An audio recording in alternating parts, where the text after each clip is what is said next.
Hello there everybody, this is Graham, also known as the Collector 75, and welcome to my first Transformers Siege review. I've got a few minutes spare because I'm waiting for my Nintendo Switch to upload or update some Super Bomberman game, so I thought I'd do a video because I'm in the mood for doing some. And these are a couple of figures that I actually picked up today. Well, two of them are. One of them I actually picked up in London just at the end of Christmas, but actually just had an idle look in Staines today. And I did find this guy and this guy. Yeah, so I was quite chuffed about that, really. Didn't have any other Siege figures, but then again, I haven't really got the money for them at the moment anyway. But I didn't mind picking these up because they're only like £6 each.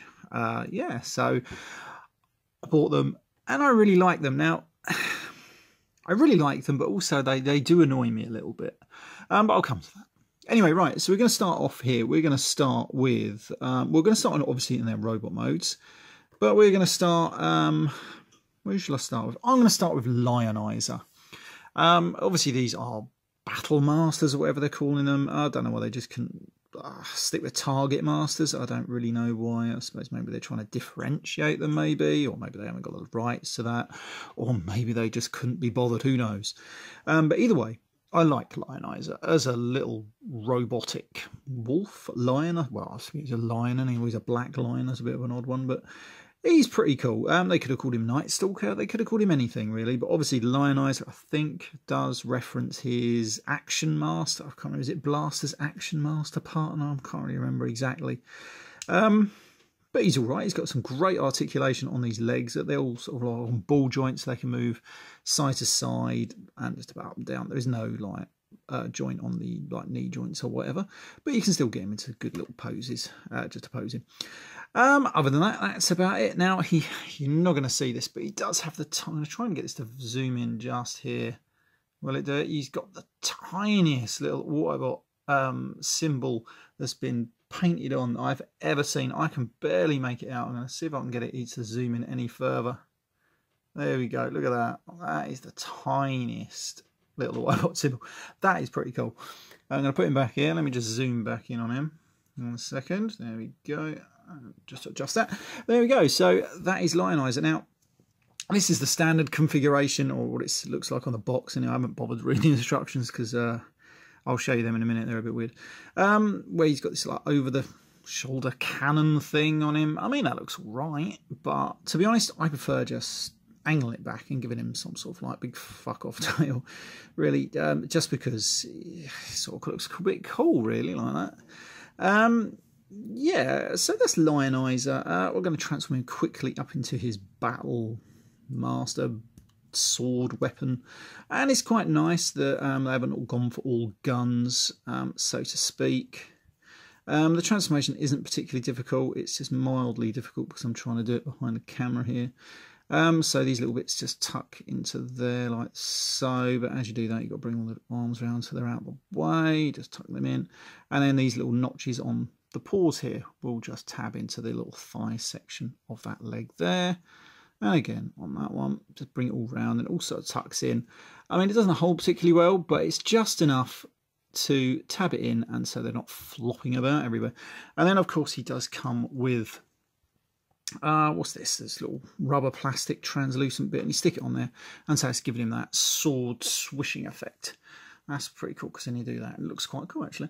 And then we're going to get my little model here, showing him off. This is, of course, the Power of the Primes, whatever his name is, bloody Counterpunch. And he holds him quite well in his hand there. You can't see him there because it's zoomed in too much, but that looks all right. I quite like that as a nice little weapon.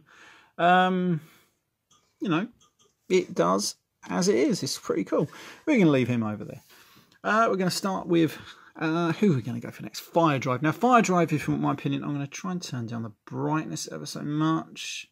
There we go, just a little bit more. There we go, how's that? That's a bit better, isn't it? Now, Fire Drive is my sort of personal favourite. I think he looks the best out of him and Blowpipe, but I'll come to that in a moment as well. He just looks really good. He's got another very, very tiny Autobot insignia on the top of his head there. But he just looks pretty cool. Now, you've only got articulations at the shoulders and the hip joints here, nothing else. They could have done with some knee joints. That would have been pretty cool. On the back, obviously, we've got the guns on the back. But still, posing him just there, he's looking incredibly hard. He looks really beefy. And he looks really good. I like him. That's about it, though. He looks pretty cool. I do like him. Let's just transform up very quickly. Now, I think it's supposed to be a homage to, is it Firebolt from the original Hot Rods Target Master?